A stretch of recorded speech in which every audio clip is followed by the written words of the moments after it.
இந்த 51வது பாசுரத்தில் ஜீவாத்மா என்பவன் எந்த கைமுதல் அற்றவனாக இருக்கின்றான் என்றும் அவனை பரமாத்மாவுடன் சேர்ப்பதற்கு தாயே சேதுவாகி மாறி அவனை ரட்சிக்கின்றாள் என்றும் அருளி செய்யப்பட்டுள்ளது. அதிகிருபணோபி ஜந்து அதிகம்யதயே பவதிம் அஷிதில தர்ம சேது பதவிம் ருச்சிராமஜிராத் அமித மகோர்மிஜாலமதிலங்க்ய பவாம்புநிதிம் பவதி விருஷாச்சலே ச பதபத்தனவி நித்யதனி. ஜீவாத்மாவின் ஸ்திதியை ஒரு சாதாரண விஷயத்துடன் ஒப்பிட்டு கூறுகின்றார்கள். உலகில் ஒரு ஏழையானவன் பெரும் செல்வத்தை ஈட்ட விரும்புகின்றான். அவன் கடலை கடற்பதற்கு ஆசைப்படுகின்றான். தூரத்திலுள்ள அந்த ஊருக்கு செல்ல வழியை தேடுகின்றான். அங்கு பார்த்தால் அந்த பெரும் சமுத்திரமோ நிறைய அலைகளுடன் கூடியதாக இருக்கின்றது. இதை எப்படி கடப்பது என்று வருந்தும் நிலையில் அங்கு ஒரு அரசன் தான் ஒரு புண்ணிய காரியத்தை செய்ய வேண்டும் என்று அந்த சமுத்திரத்தின் மீது ஒரு அணை அமைத்துள்ளான். இந்த ஏழையானவன் அந்த அணையை துணையாக கொண்டு அந்த நகரம் சென்று பொருளீட்டி அங்கேயே இன்பமாக வாழ்கின்றான். எத்தனை நன்றாக உள்ளதல்லவா இந்த கதை.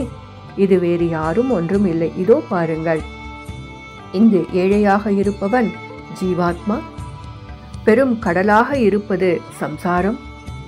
இந்த சம்சாரத்தில் அலைகளாக இருப்பது காமம், கோபம், விருப்பு, வெறுப்பு, அகங்காரம், மமகாரம், கர்மேந்திரியங்களால் வருவது, ஞானேந்திரியங்களால் ஏற்படுவது, பஞ்சபூதங்களால் வருவது, முக்குணங்களால் ஏற்படு பல விஷயங்கள் பேர் அலைகளாக அவனை அடித்து தள்ளுகின்றது. இப்படி உள்ள ஜீவாத்மா எங்கோ வெகு தூரத்தில் உள்ள ஒரு ஊரை அடைய விரும்புகின்றான். அது எந்த ஊரு என்றால் ஸ்ரீனிவாசன் என்னும் எம்பெருமானின் திருவடி. அங்கு சென்று சேர என்ன வழி? இங்கு அணையை கட்டியிருப்பவர் யார்?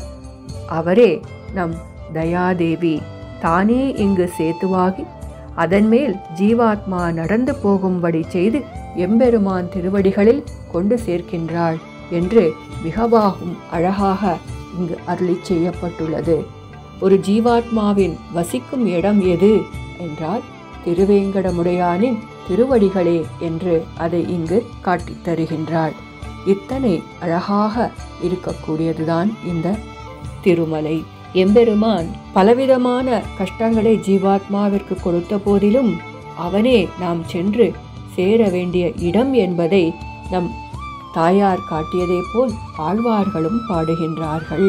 தரும் துயர்த்தடாயேல் உன் சரணல்லால் சரணில்லை, விரை குழவு மலர் பொழில் சூழ் வித்துவ கோட்டு அம்மானே, அரிசினத்தால் ஈன்ற தாய் அகற்றிடினும் மற்றவள் தன் அருள் நினைந்தே வாழும்.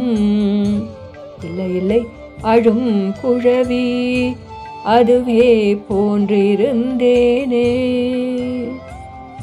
எம்பெருமான் எத்தனை கஷ்டங்கள் கொடுத்த போதிலும் அவனுக்கு கடைசி நிலமாக இருப்பது எம்பெருமானின் திருவடிகளே என்று காட்டியதை போல் இங்கும் தயாதேவியானவள் ஜீவாத்மாவிற்கு அணையாக நின்று சேதுவாக நின்று நம்மை திருவேங்கடமுடையான் திருவடிகளில் கொண்டு சேர்க்கின்றாள் என்று ஆச்சரியமாக அருளி செய்யப்பட்டுள்ளது. இப்படிப்பட்ட எம்பெருமானுக்கு ஒரு ஜீவாத்மா எப்பொழுது கைங்கரியம் செய்ய வேண்டும் என்று கேட்கின்றீர்களா? எந்த காலத்திலும், எந்த தேசத்திலும், எந்த ரூபத்திலும், எந்த நிலையிலும் செய்ய வேண்டும் என்பதை நம் ஆழ்வார்கள் ஒழிவில் காலமெல்லாம் உடனாய் மன்னி வழிவிலா அடிமை செய்ய வேண்டும் நாம். தெழிகுரல் அருவி திருவேங்கடத்து எழில் கொள் ஜோதி எந்தை தந்தை தந்தைக்கே. இடைவிடாமல் கைங்கரியம் பண்ண வேண்டும் என்பதையே நம் தயாதேவியும் இங்கு அருள்கிறாள். அதற்கு தானே சேதுவாக ஆகி நம்மை அழைத்துச் செல்கின்றார். வாருங்கள் இந்த 51வது பாசுரத்தை அனுபவிப்போம்.